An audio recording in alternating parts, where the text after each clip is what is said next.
신고 권력 간 유례없는 갈등 속에 문재인 대통령이 다른 사람 말을 듣지 말고 당선인이 직접 판단해달라고 말했습니다. 윤석열 당선인 측은 참모들이 당선인의 판단을 흐리는 것처럼 언급한 건 대단히 유감스럽다며 반발했습니다. 더불어민주당의 신임 원내대표에 친이재명계 박홍근 의원이 당선됐습니다. 1, 2차 투표에서 당선자가 나오지 않아 치러진 결선 투표에서 박홍근 의원이 최다 득표를 해 당선됐습니다.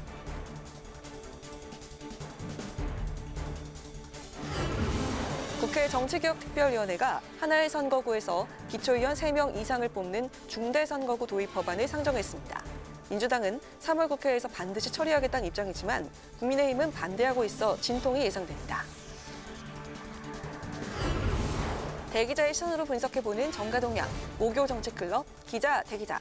오늘은 정권 이양을 47일 앞두고 윤석열 당선인과 청와대, 국민의힘과 민주당이 대통령 집무실 이전, 인사권 문제 등을 놓고 갈등을 벌이고 있는 전국 상황을 짚어봅니다.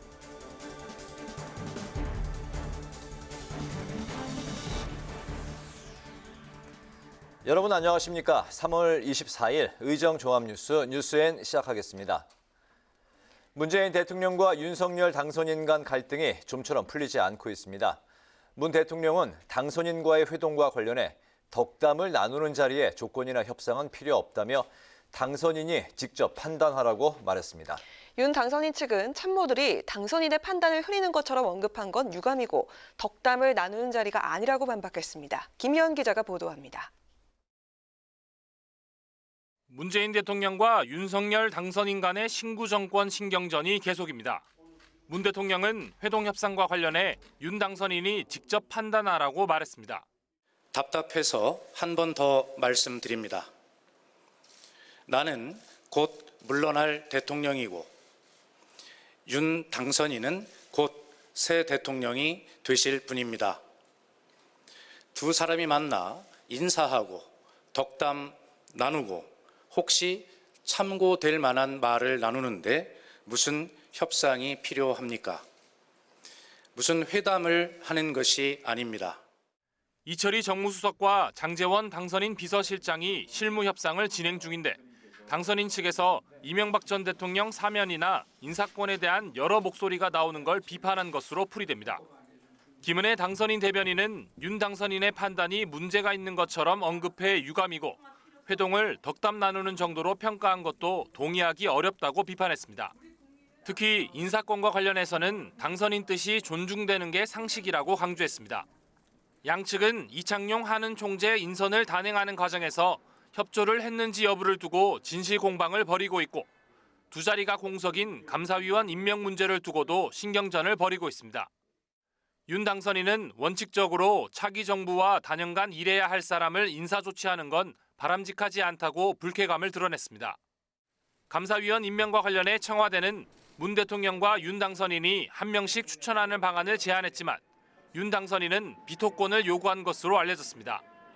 윤 당선인과 국민의힘은 현재 남은 4명의 감사위원 중 3명이 친여 성향으로 분류되는데 의결 정족수를 채울 수 있는 남은 1명마저 친여 성향으로 채울 수 없다는 입장입니다. 여기에 법무부 장관 수사지휘권 폐지를 놓고 인수위와 박범계 법무부 장관 간의 갈등도 벌어졌습니다. 박 전 장관이 수사지휘권 폐지에 대해 공개적으로 반대하자 인수위는 법무부 업무보고를 전격 유예했습니다. 인수위 정무사법행정분과위원들은 기자회견에서 정권교체로 퇴임할 장관이 당선인 공약에 대해 정면으로 반대하는 처사는 무례하고 이해할 수 없다고 비판했습니다. 청와대 이전 문제에 이어 인사권 갈등과 업무보고 파행까지 문 대통령과 윤 당선인이 곳곳에서 충돌하면서 회동 성사 여부부터 날짜 조율까지 난항을 겪고 있습니다. 국회방송 김희연입니다. 원내 일당인 더불어민주당의 새 원내 사령탑에 친이재명계 핵심인 박홍근 의원이 선출됐습니다. 1, 2차 투표에서 당선자가 나오지 않아 결선 투표 끝에 당선됐는데 득표수는 공개하지 않았습니다. 이매련 기자의 보도입니다. 친문 이낙연계의 대표주자인 박광온 의원과 대선을 거치며 새를 불린 친이재명계의 박홍근 의원이 각축전을 벌인 끝에 민주당을 이끌 새 원내대표의 주인공은 대표 친이계 인사로 꼽히는 삼선의 박홍근 의원이 됐습니다.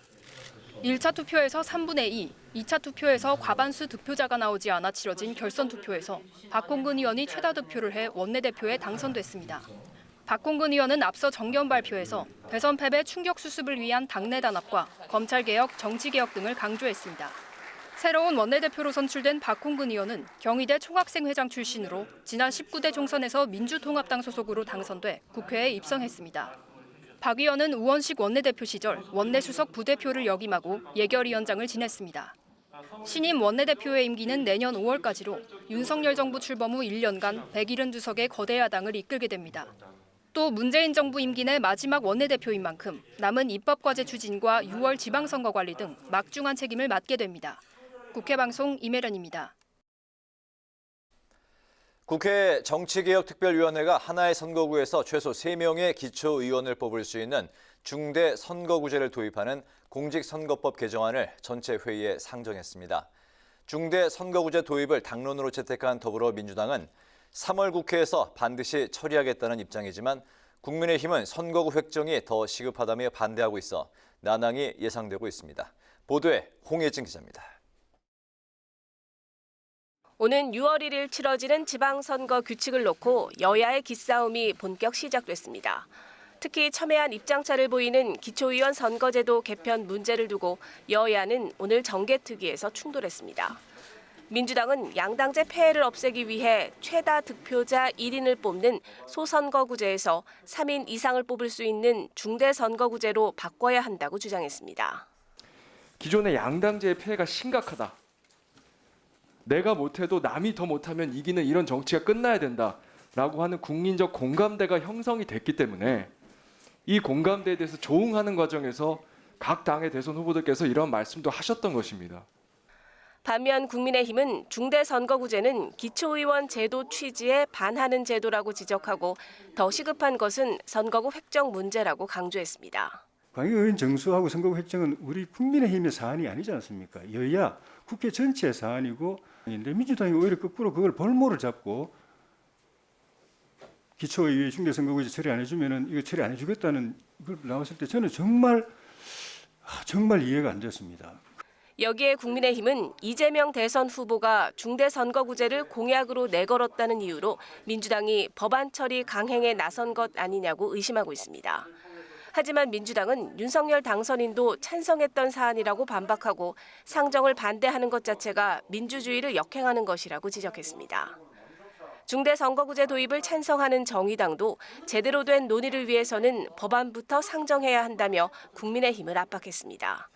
이처럼 여야 공방이 이어지자 민주당 소속의 김태년 정개특위 위원장은 법안 강행 처리 대신 법안 상정 후 소위로 넘겨 논의를 이어가기로 했습니다. 중대선거구제 도입 문제를 놓고 여야 원내대표가 따로 만나 의견을 조율했지만 입장차만 확인한 것으로 알려졌습니다. 아마 좀 부정적인 입장이신 것 같아요. 네. 제 역할은 상정하는 데까지니까 상정은 반대하지 말아달라 이렇게 요청을 했습니다. 대선에서 패하고 나니까 민주당이 이중대를 육성해서 지방의회에서의 기득권을 계속해서 가지겠다는 꼼수라고 판단됩니다. 지방선거 예비 후보자 등록은 지난달 1일 시작됐지만 여야의 중대선거구법 대치 속에 선거구 획정이나 확진자 투표 논의 등도 지연되고 있습니다. 국회방송 홍혜진입니다. 더불어민주당 지방선거계획단은 기존의 공천 시스템을 존중하면서도 여성과 청년이 다 같이 참여하는 경선이 되도록 하겠다고 강조했습니다. 신현년 비대위 대변인은 오늘 첫 회의 직후 브리핑에서 기획단은 혁신과 쇄신을 보여주는 젊은 감성을 기획하기로 논의했다며 이같이 밝혔습니다. 또 입 후보자들이 본인을 홍보할 수 있는 온라인 플랫폼을 만드는 등 ICT 기술을 접목한다는 계획입니다. 이준석 국민의힘 대표가 이번 지방선거 공천과 관련해 공직선거법이 정하는 것 이상의 당 차원에서의 할당제를 사용하지 않겠다고 밝혔습니다. 오늘 최고위원회에서 청년과 여성, 장애인 등 소수자에 대한 할당보단 공정하게 경쟁시키고 평가함으로써 윤석열 정부에서 추구하는 인사 원칙을 준용하겠다고 강조했습니다. 공직 후보자 역량 강화 시험에 대해선 충분한 역량을 갖춘 비례대표 의원들이 공천될 수 있는 토대를 만드는 것이라고 설명했습니다. 이준석 국민의힘, 안철수 국민의당 대표가 합당을 논의하기 위한 3+3 실무협상단 구성에 합의했습니다.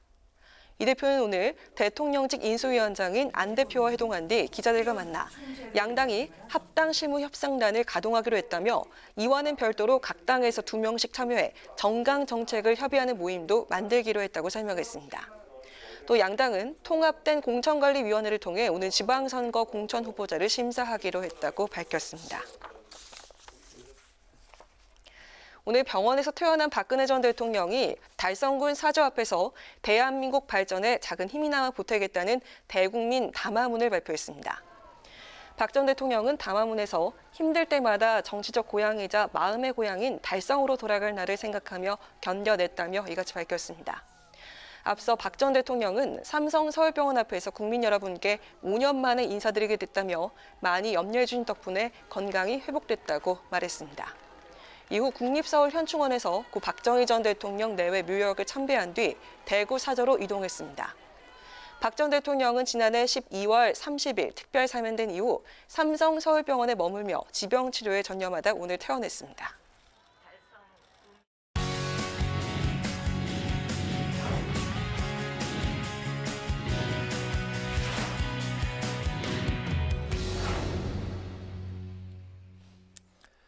네, 오늘 이슈 분석 태윤영 기자와 함께합니다. 태 기자, 어서 오세요. 안녕하세요. 네.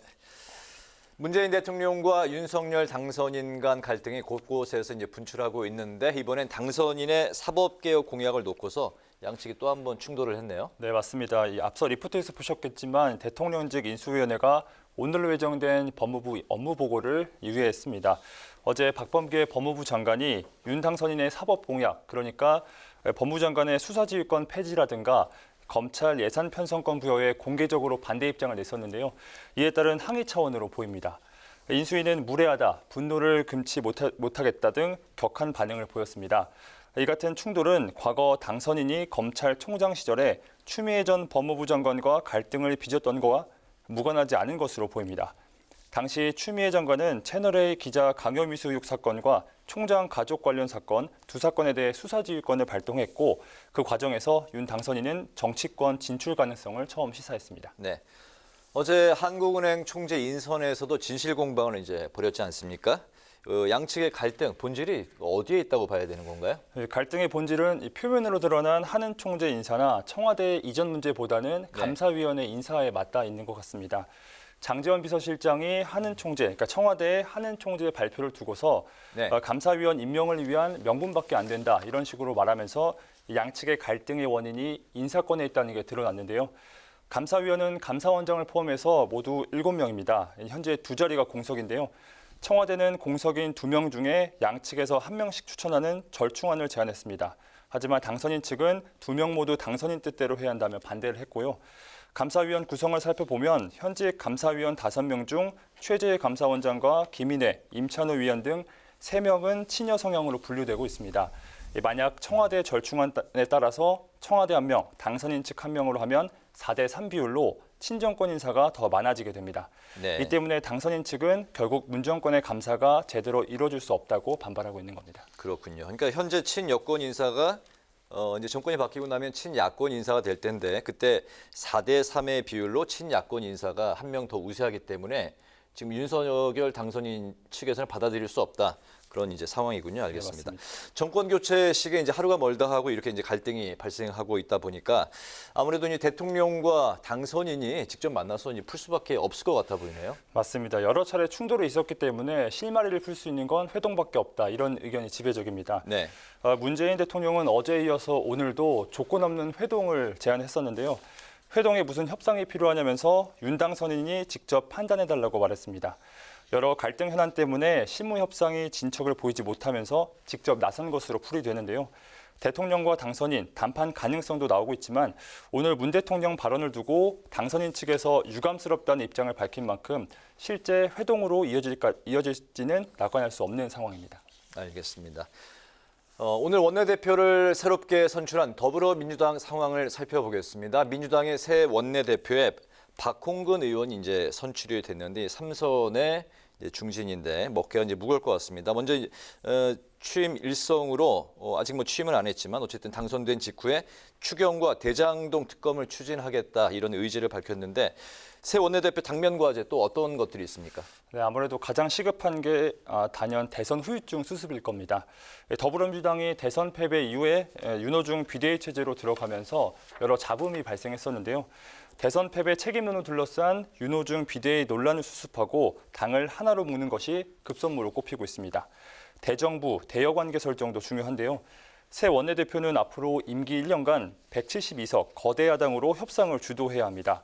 줄줄이 있을 장관 인사청문회와 찬반이 첨예한 여가부 폐지같이 윤석열 정부 출범 후 1년간 있을 여러 현안에 대해서 국민의힘과 머리를 맞대야 하는 상황입니다. 당장은 코로나 추경 협상을 두고 국민의힘과 논의를 이어가야 하고 비대위가 강조한 검찰 언론개혁 입법도 처리해야 합니다. 무엇보다 6월 지방선거를 앞두고 절대다수 의석수를 활용한 발목 잡기 프레임 이런 것을 좀 경계해야 할 대목입니다. 당내에선 거대 야당 원내 사령탑으로서 사안별로 협조할 하는 전략적 유연성을 발휘한다는 요구도 나오고 있습니다. 네, 내년 5월까지가 이제 임기인데 당면한 과제가 아주 뭐 산적해 있네요. 알겠습니다. 윤호중 비대위 체제는 앞으로 어떻게 되는 겁니까? 네, 원래 새로 선출된 원내대표가 비대위를 재구성해야 되는 거 아니냐 이런 의견들이 지배적이었었는데요. 네. 하지만 당분간 이 체제는 유지될 것으로 보입니다. 대선 패배 등 혼란스러운 분위기를 수습하되 이 비대위 재구성까지는 이어지지 않을 거란 전망이 나오는데요. 앞서 윤호중 위원장이 초선과 재선, 중진 의원들과 만났을 때 위원장 문제보다는 과제에 집중하자 이런 의견이 의원들 사이에서 지배적으로 나왔던 걸로 전해집니다. 최근 비대위가 언론 검찰개혁 법안을 꺼내든 것도 바로 이 결과에 따른 것이라는 건데요. 이와 관련해서 앞서 박홍근 신임 원내대표도 절차와 과정엔 아쉬움이 있지만 이제는 일 중심, 이슈 중심으로 국면을 전환해야 한다고 현실론에 무게를 뒀습니다. 네. 또 다음 달 1일 당 최고 의결기구인 중앙위원회를 열어서 비대위원장 인선에 대한 인준을 받기로 한 만큼 비대위가 과제로 제시한 개혁법안 입법, 그리고 가장 중요한 앞으로 있을 지방선거에 집중할 것으로 보입니다. 그렇군요. 알겠습니다. 오늘 이슈 분석에서는 대통령 당선인 간 갈등 그리고 민주당 새 원내대표 선출 소식과 또 과제까지 살펴봤습니다. 태윤영 기자 수고했습니다. 감사합니다.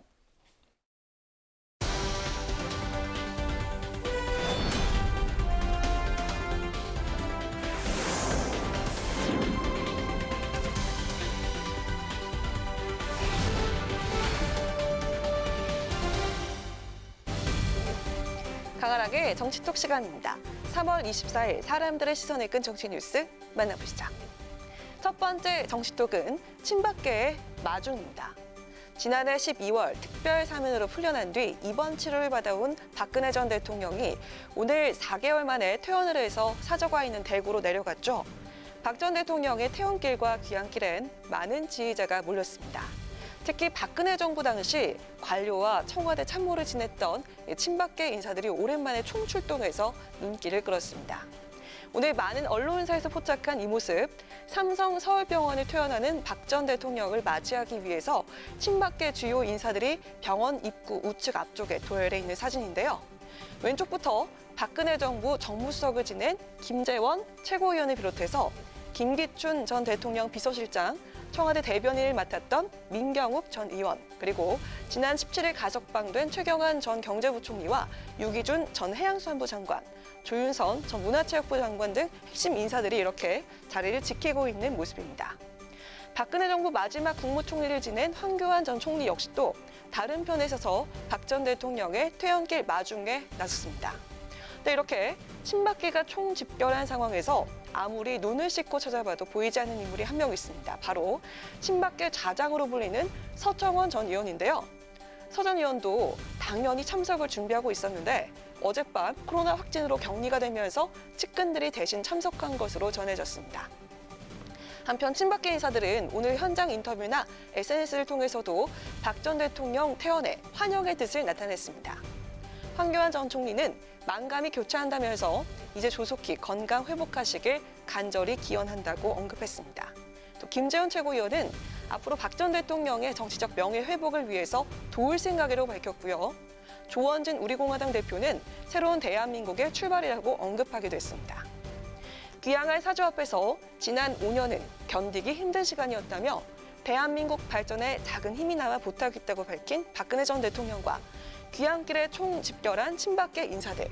새 정부 출범을 앞두고 이들이 다시 정치적 목소리를 내는 계기가 될지 지켜봐야겠습니다.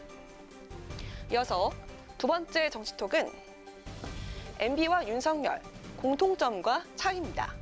총 184명으로 구성된 윤석열 대통령직 인수위원회에 두드러진 특징 중 하나는 이명박 정부 당시 정부 관료나 청와대 참모를 지낸 MB계 인사들이 대거 포진돼 있다는 점입니다. 때문에 윤석열 대통령직 인수위가 이명박 정부 출범 전 인수위와 닮은 점이 많다는 지적도 나오고 있습니다. 이명박 인수위원회 비서실장과 대통령 실장을 지냈고 현재 윤석열 대통령 당선인의 특별 고문을 맡고 있는 임태희 고문이 그 이유는 무엇인지 또 이전 대통령과 윤 당선인의 리더십 스타일에 어떤 공통점과 차이점이 있는지 언급해서 눈길을 끌었습니다. 전문가 중심으로 또 역량 중심으로 아마 사람 쓰다 보니까 이명박 대통령 때 좀 그런 기조였지 않습니까? 그래서 닮았다는 얘기가 저는 거기서 나오는 걸로 좀 보입니다. 그렇죠.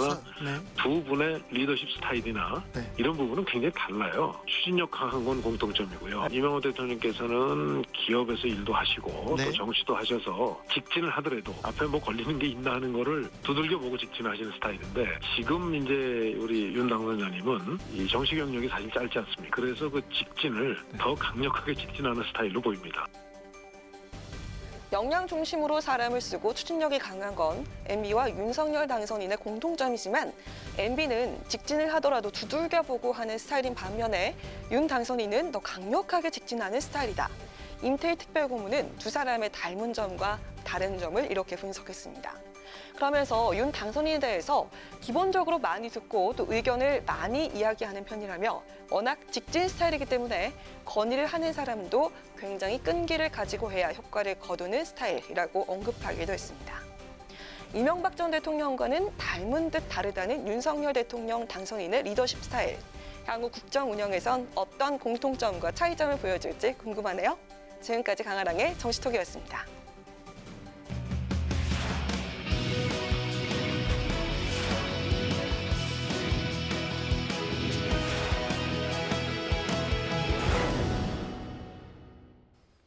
네, 정치권 동향을 대기자의 시선으로 짚어보는 목요 정치클럽 기자 대기자 시간입니다.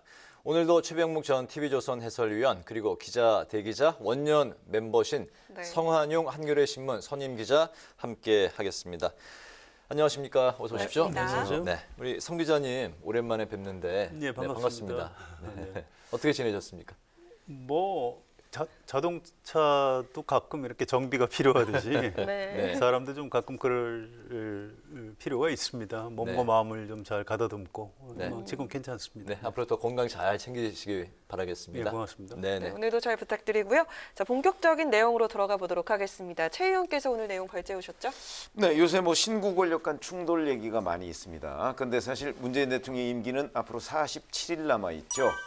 그러면서 이제 뭐 과거 같으면 이제 뭐 허니문 얘기, 물론 뭐 취임은 아직 윤석열 당선인이 하지 않았습니다만은 그런 얘기가 나올 법한데 그런 거 없이 온갖 갈등이 지금 수면 위로 떠오르고 있는데 그 원인을 한번 진단해 보기로 했습니다. 알겠습니다. 대통령 집무실 용산 이전 계획에 청와대가 이제 제동을 걸고 나서면서 연일 공방이 계속되고 있는 상황인데 임기 시작 전까지 집무실 이전이 결코 이제 쉽지 않아 보입니다. 그렇기 때문에 윤석열 당선인이 취임 이후에 통이동 현 인수위 사무실로 당분간은 출퇴근하는 것으로 이 이전 문제 어떻게 좀 정리가 되는 분위기인가요? 어떻습니까? 그러니까 지금까지는요, 이제 문재인 정부에서 예비비를 국무회의에서 의결을 안 했지 않습니까? 네. 그러니까 만약에 앞으로라도 시간이 좀 많이 있으니까 예비비를 의결하면 일단 그러니까 대통령 관저 문제라든가 왜냐하면 한남동의 육군참모총장 공관으로는 들어갈 수 있는 거거든요. 그래서 이제 그것도 실제 답사를 했다는 거 아닙니까? 네. 윤석열 당선인이. 그러고 보면 거기에 들어가서 통이동 사무실로 출퇴근하는 거 충분히 가능한데 일단 예비비 의결이 안 됐잖아요. 안 되니까 올스톱 상태입니다. 아무것도 할 수가 없는 상태죠. 그러니까 앞으로 예비비 의결이 돼서 뒤늦게라도 된다면 그중에 한두 가지라도 풀릴 수 있겠지만 안 된다는 걸 전제로 한다면 결국 서초동 자택에서 출퇴근하는 거 그 방밖에는 없다. 이렇게 되고요. 그래서 뭐 야전 침대를 갖다 놓는다 지금 이런 얘기도 나오고 있습니다. 그러니까 그 통일동 집무실에서 때로는 그냥 거기서 주무실 수도 있다. 뭐 이런 얘기로 보입니다. 예비비가 풀리지 않아서 결국에 이사 비용이 없기 때문에 뭐 이런 그래서 체제로 뭐 갈 수밖에 어디 없다는 관절 딴 곳으로 들어가지 못한다. 뭐 네. 이런 것으로 보입니다. 네네. 어떻게 보십니까? 예비비 이사 비용 문제는 아닌 것 같고요. 이제 육군참모총장 공관을 사용하겠다는 얘기는 용산에 이제 국방부 청사에 대통령 집무실을 마련하고 거기가 아주 가깝습니다. 네. 그래서 이제 거기를 사용할 생각이었는데 이건 돈의 문제가 아니고 이제 문재인 대통령이나 청와대에서는 이 국방부하고 합참까지 움직이는 건데 지금 군 통수권자가 현직 대통령인데 네. 왜 이렇게 그 사전 협의 없이 당선인이 왜 밀어붙이느냐? 좀 만나서 일단 좀 협의를 해서 하자. 뭐 청와대 안 들어오는 건 뭐 얼마든지 좋은데. 근데 이제 그러기 전에 확 뭐가 이제 꼬여버린 측면이 좀 있습니다. 그래서 이제 문 대통령으로서는 좀 기분도 안 좋으셨을 거는 같아요. 국방부나 합참이라는 게 이제 통수권자로서는 현직 대통령의 지휘를 받는 사람들인데 자기하고 이제 양해 없이 뭐 그 기관들을 뭐 이사시키는 걸 전제로 윤석열 당선인이 좀 이렇게 자꾸 추진하는 것에 대해서 좀 그러지 말고 좀 이 안보 문제도 있고 하니까 좀 협의를 해서 하자 이제 이렇게 됐는데 네. 윤석열 당선인이 좀 약간 좀 화가 났던 것 같죠. 일요일 날 갑자기 그 지휘봉 들고 직접 브리핑을 하고 이제 밀어붙이는 사실 이제 당 내에서도 약간 좀 제동을 거는 신중론 뭐 이런 것들이 있었는데 그냥 정면 돌파하겠다 이제 이렇게 자세를 잡으면서 이 문제가 이제 확 꼬여버렸죠. 네. 어쨌든 결과적으로 지금 다른 대안이 없습니다. 통일동 임시 사무실을 일단 대통령 취임하고 나서 당분간 쓸 수밖에 없고요.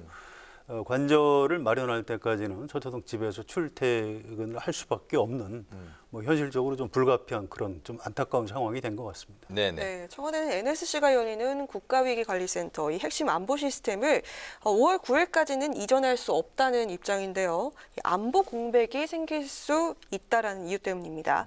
윤 당선인 측은 안보 공백은 없다는 입장인데 집무실 이전에 따른 안보 공백 우려 두 분의 견해 한번 들어보도록 하겠습니다. 성 기자님. 예, 안보 공백은 이제 보기 나름이에요.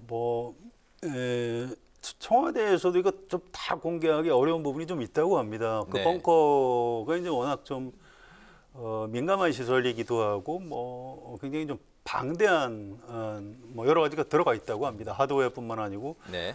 소프트웨어 문제도 있고요. 그래서 이제 집무실 대통령 집무실을 일단대로 뭐 짓고 이거 이제 반대하는 거는 아닌데 이게 좀 문제가 있는 건 아니냐. 우리 안보 지금 북한에서 자꾸 도발을 하는데 그걸 고려할 때 좀 신중하게 좀 협의해가면서 했으면 좋겠다 이제 이런 얘기를 꺼냈는데 윤석열 당선인하고 이제 주변 가까운 사람들은 뭐 아무 문제 없다 이제 이렇게 얘기를 하고 있습니다. 그런데 저는 안보 문제는 그렇게 뭐 아주 본질적인 부분은 아닌 것 같아요. 이 정도 우리 그 기술력이나 이런 걸 가지고 뭐 이거 이사한다고 해서 무슨 문제가 생길 것 같지는 않고요. 네. 역시 이 공감대 문제라고 봅니다. 사실은 대통령 집무실을 이전을 할 수는 있어요. 그런데 5년 뒤를 한번 생각을 해보시죠. 누가 새로 당선이 됐는데 나는 용산 그 원래 그 옛날에 그 일본군 주둔하던 땅이고 내가 그래서 거기 가서 내 대통령 집무하고 싶지 않다. 그래서 나는 좀 다른 서울 안에 다른 데 가서 내가 집무를 하고 싶다. 그럼 그때 가서 이걸 또 지어야 되는 건지. 이게 이제 무슨 얘기냐면은요. 대통령 집무실을 청와대에서 나와야 된다는 거는 여야가 다 공감이 있습니다. 문재인 대통령도 나오려고 했으니까요. 네. 그런데 이왕이면 좀 국민적 합의 공감 이런 절차가 좀 필요했고요. 또 여야가 좀 합의하는 모양새. 뭐 이건 민주당이 그렇게 협의하자 했으면 반대할 수 있을까요? 반대는 전 못했을 거라고 봅니다. 그래서 국민적 공감과 합의하에 그러면 대통령의 새로운 집무실을 어디다 하면 좋겠다. 또 전문가들 의견, 또 경호 전문가들, 건축 전문가들 의견을 들어서 그렇다면 관저는 어디에다가 좀 마련했으면 좋겠다. 이런 식으로 좀 차분하게 정리를 해가면서 추진했으면 얼마든지 네. 풀어갈 수 있는 문제인데 이게 이제 5월 10일 이런 날짜를 딱 정해놓고 이제 지금 뒤늦게 아무리 생각해봐도 그건 좀 무리였던 것 같아요. 그렇게 하다가 지금 여야 간에 이제 정치적인 공방이 벌어지면서 지금 문제가 확 꼬여버린 참 안타까운 장면인 것 같습니다. 예, 예. 네. 글쎄 뭐 제가 보기에는 그러니까 청와대 대통령 집무실을 어디로 갈 것이냐 하는 문제는 뭐 여야 간에 합의할 사항은 저는 아니라고 봅니다. 지금 이런 문제를 가지고 그 민주당에서 문제를 제기해서 공방을 벌이고는 있지만 여야 간에 자 대통령 집무실을 뭐 용산으로 할 것이냐 뭐 외교부 청사로 할 것이냐 하는 거는 네. 여야 간 합의 사항이 아니고 대통령 당선인이 결정할 문제다 이렇게 제가 생각을 하거든요. 더군다나 자 이게 안보 공백 얘기를 했습니다. 청와대에서. 그런데 그날 바로 안보 공백 얘기를 하기 그날 아침에 박수현 국민소통 수석이 협조하겠다고 그랬습니다. 협조하겠다고 했다가 몇 시간 만에 NSC 회의 열어가지고 뭐 안보 공백 얘기를 들고 나왔거든요.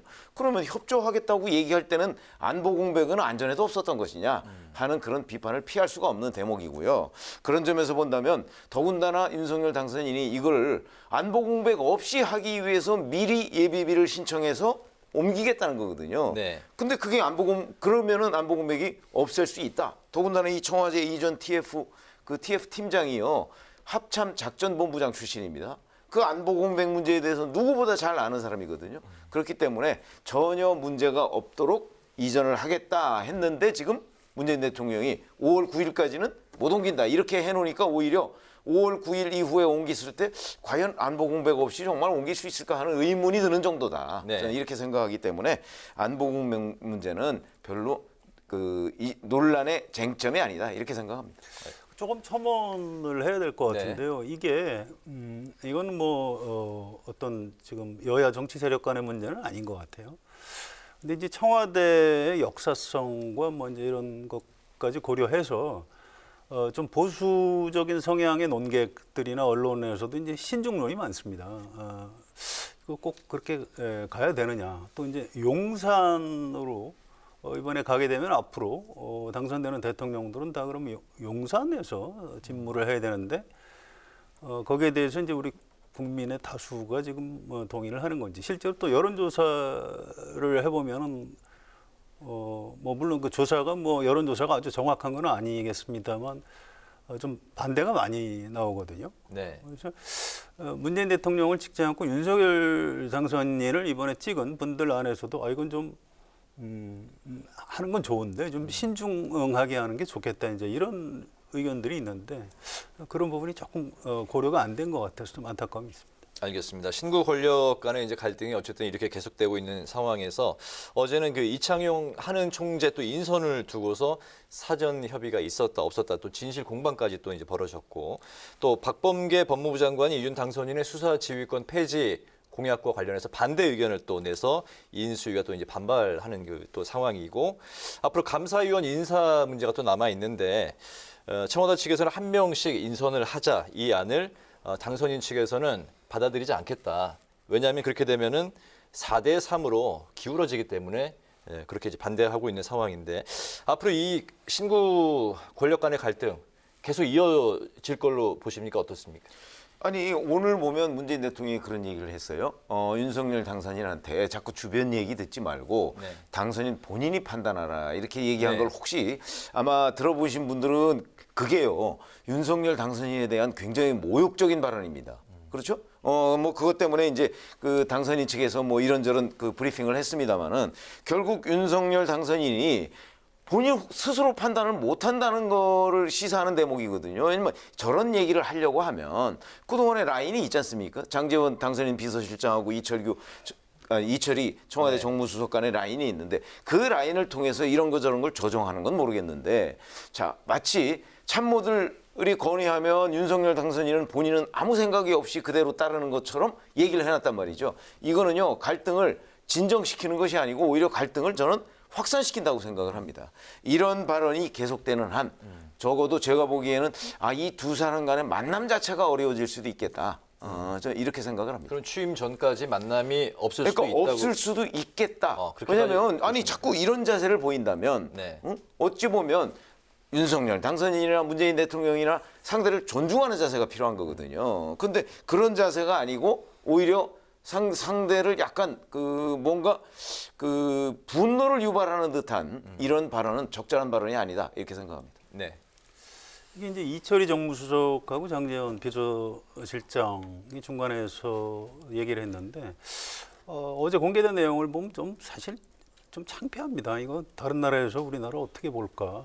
중간에 굉장히 중요한 핵심 참모들이 대화를 했는데 서로 뭐 공개를 해라 마라 이제 이런 공방을 벌이고 있어요. 이게 대통령하고 당선인 만남이 좀 늦어지면서 좀 꼬인 그런 측면이 있습니다. 이걸 사실 그냥 인사치레로 우선 당장 만나서 축하한다. 잘 부탁합니다. 정권 인수인계 협조하겠습니다. 이제 이런 얘기 덕담으로부터 이제 시작을 해서 내용으로 들어가야 되는데 무슨 이명박 전 대통령 사면 문제나 인사 문제 이런 걸 갖고 이제 뭐 된다 안 된다 실무자들끼리 그 얘기부터 하다 보니까 당사자들이 이제 못 만나고 있는 거죠. 그래서 벌어지고 있는데 그래도 풀어야죠. 뭐 이런 식으로 안 만나면 누가 손해겠습니까? 그리고 대통령 선거에서 아무리 뭐 득표율 차이가 적다고 해도 윤석열 당선인이 이긴 겁니다.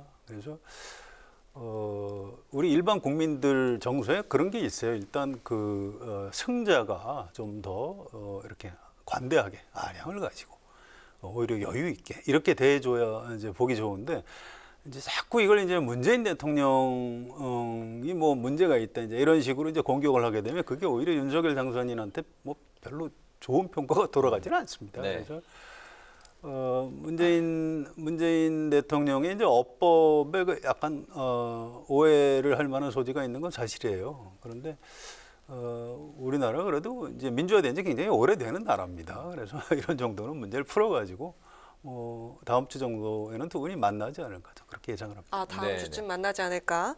근데 만약에 만남이 불발이 된다면 부담이 커지는 쪽은 어느 쪽이라고 보십니까? 뭐 양쪽 다 부담이 크죠. 얼마나 옹졸하고 참 해외에다 내놓고 얘기하기도 참 창피한 수준. 아마 외신에 틀림없이 날 겁니다. 한국이란 나라는 정치 선진국인 줄 알았더니 아주 후진국이더라. 그래서 그런 일은 벌어지지 않을 걸로 저는 예측을 합니다.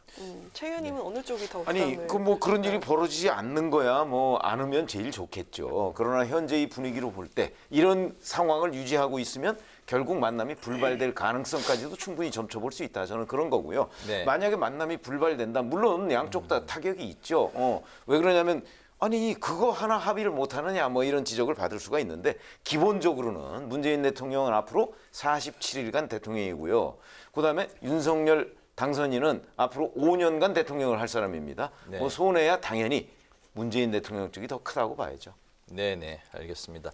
아무튼 뭐 역대 대통령과 현역 대통령과 당선인 간 대선 이후에 만남을 보면 보통 2일에서 9일 사이에 만나는 게 이제 관례였는데 지금 벌써 15일이 지났기 때문에 국민들 입장에서는 좀 속히 두 분이 만나서 이런 갈등을 좀 풀기를 바라는 마음이 많이 있다는 걸 말씀을 드리고 싶네요.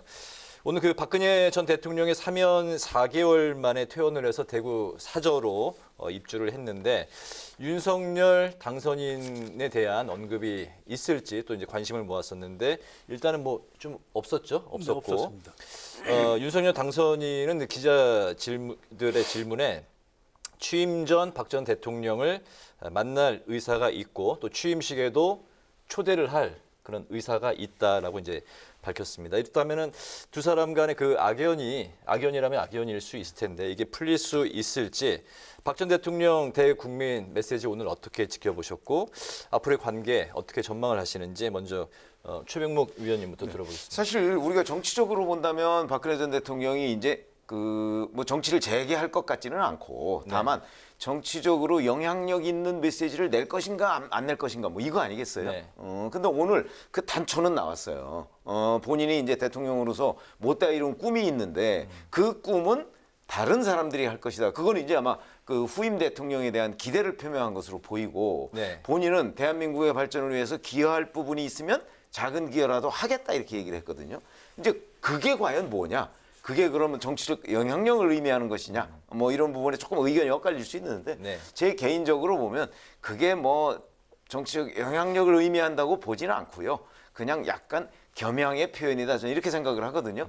그러면 직접적으로 그 어떤 그 정치에 영향을 미칠 만한 메시지 같은 거 아마 그런 거는 앞으로 나오기가 힘들지 않을까. 다만 윤석열 당선인 쪽에서 계속 만나자고 한다면 이건 뭔가 거기도 또 메신저가 있을 거 아니겠습니까? 네. 그렇게 한다면 글쎄 뭐 만나는 거야 뭐 그렇게 거부할 리는 없는 것 아닌가. 저는 이렇게 예상은 됩니다. 만날 가능성이 더 높다고 보시는 그렇죠. 거예요? 아니 윤석열 당선인이 자꾸 만나자고 이제 그 희망을 하니까 네. 그럴 경우에 뭐 그걸 굳이 거부하기야 하겠는가 이런 생각은 듭니다. 최 의원님 썩 말씀- 내키지는 않을 거로 보이지만. 네, 네. 말씀대로라면은 그 문재인 대통령보다 박근혜 전 대통령을 먼저 만나게 되겠다. 아니 물론 이제 뭐 지금 그 문재인 대통령과의 그 만남도 계속 얘기를 그 하고는 있지만 먼저 만날 가능성이 저는 높다고 보는데요. 네. 네네. 아, 박 전 대통령과 만날 가능성이 먼저 만날 그러니까 그게 가능성이 먼저 있다. 만날 가능성이 높다고 네네. 봅니다. 네.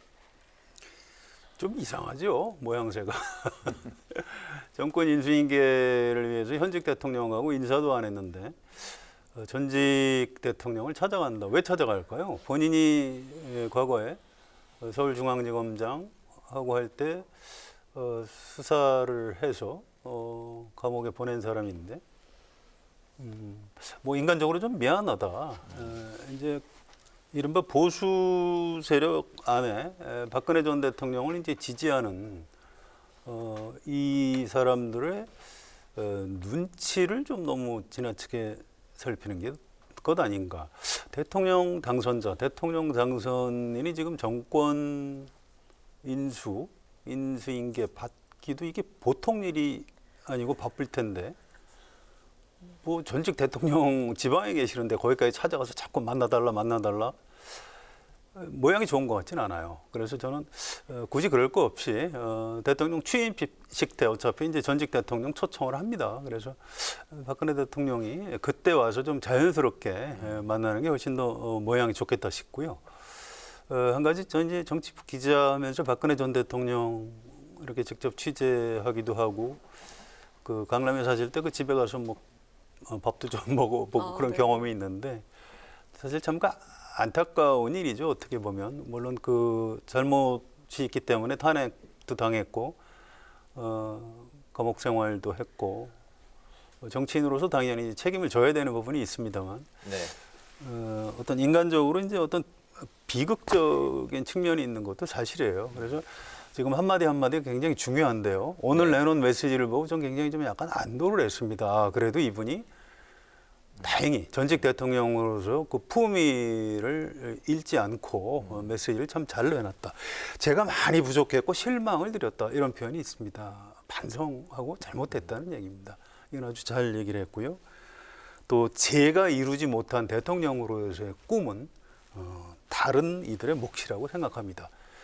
기본적으로 이 얘기는 나는 정치에 개입하지 않겠습니다. 전직 대통령으로서 내 고향 발전을 위해서 일을 할 테니까 현재 문재인 대통령 또 윤석열 당선인 이런 분들 대한민국 대통령으로서 일을 잘 해주시기 바랍니다. 는 당부라고 생각합니다. 전 굉장히 오늘 약간 기분이 좋았습니다.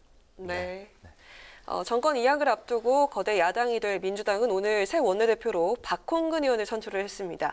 개파 선거를 없애기 위해서 콘클럽에 교황 선출 방식을 선택을 했지만 여전히 개파 대리전 양상으로 진행이 되면서 결국 이재명계가 원내를 이끌게 됐는데요.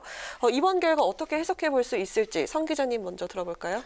예, 뭐 아주 쉽게 말씀드리면 민주당 내부의 권력이 지금 넘어가고 있다고 보시면 됩니다. 과거에 이제 친문재인 네. 성향의 그 주류에서 그 중에 그 지지자들은 물론이고요, 권리당원들 또 이제 의원들도 이제 친 이재명 이쪽으로 이제 속속 재편되고 있는 흐름이고요.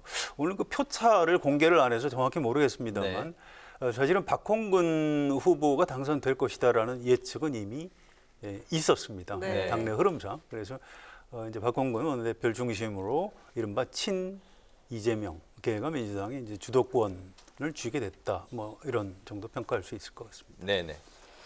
제가 보기에는 이제 사실은 윤호중 비대위원장이 있잖아요. 윤호중 비대위원장은 누가 뭐라고 해도 뭐 친문계다 이제 이런 평가를 받고 있기 때문에 아마 172명의 민주당 그 소속 국회의원들이 자 비대위원장을 친문계가 맡았으니까 뭐 원내대표는 친 이재명계가 맡는 것이 좋지 않겠는가 하는 판단을 했을 법하고 네. 그다음에 또 하나는 이제 지금 대선 끝난 지 며칠 안 됐습니다. 사실 2주 정도밖에 안 지났지 않습니까?